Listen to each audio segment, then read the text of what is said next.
Hello, and welcome to the latest instalment of Market Financial Solutions Conversations with Connor. Before we dive into today's episode, I want to take a moment to share a quick disclaimer.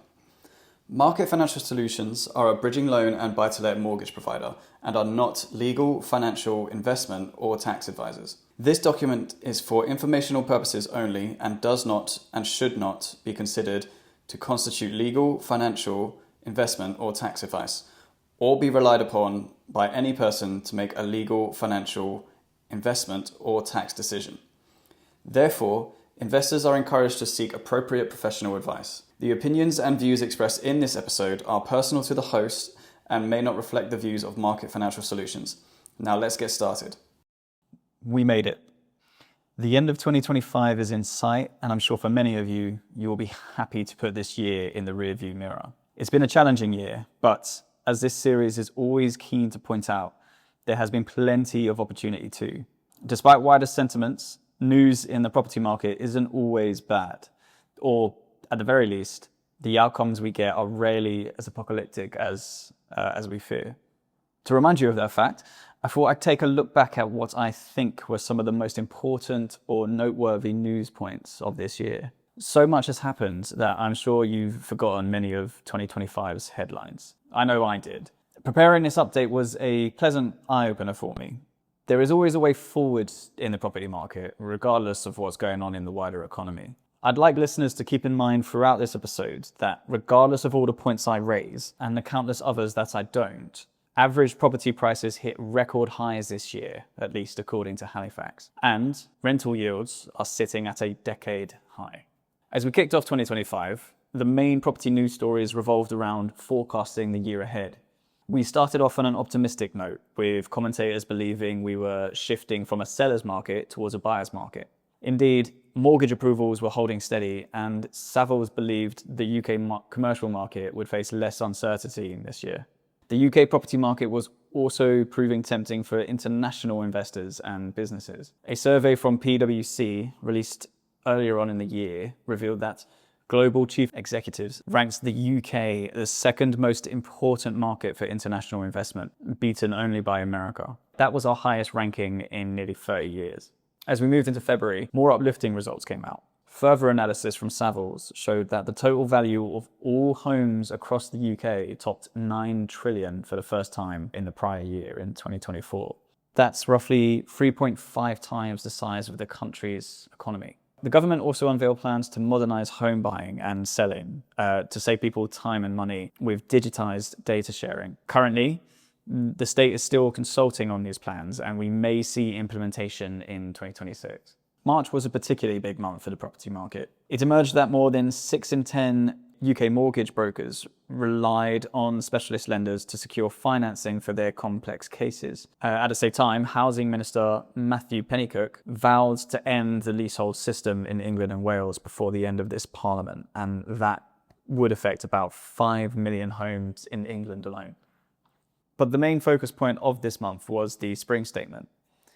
There wasn't much announced that affected property investors specifically, but there were a few highlights for us to pay attention to. A couple of them include the plans to recruit around 60,000 new construction apprenticeships, and changes were made to the planning framework, which would help build over 1 million homes across the UK over the next 5 years.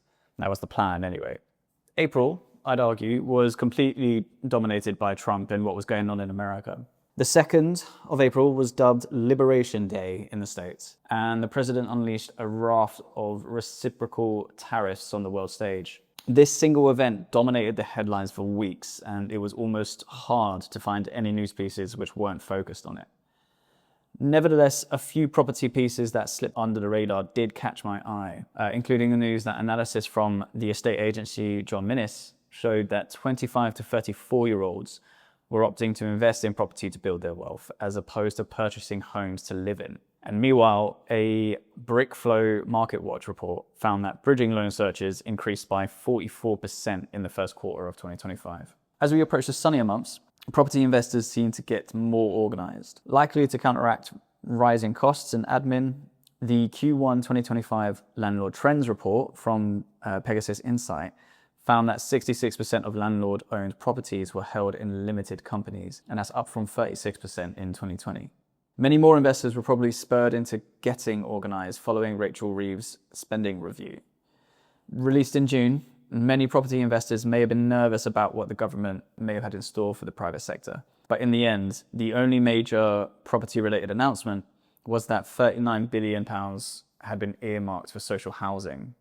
And this at the time appeared to be broadly welcomed by the wider industry. The real big announcement came the following month in July. The government unveiled plans to ban upwards-only rent reviews in the commercial market. Currently, that bill is still making its way through the system, and so it may become law in 2026. Elsewhere in July, the government announced plans to build around 300,000 social and affordable homes through its Social and Affordable Homes Programme, and residential construction projects jumped by 49% between the first and second quarter.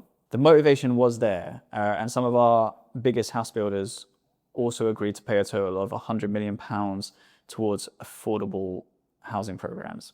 Focusing on mortgages, the Bank of England relaxed lending rules, allowing banks to issue a higher proportion of loans at greater income multiples. The FCA also simplified mortgage rules to make it easier for borrowers to remortgage with a new lender and reduce their mortgage term. And also, the government introduced a permanent mortgage guarantee scheme, which aimed to help home buyers secure a property with deposits as low as 5%.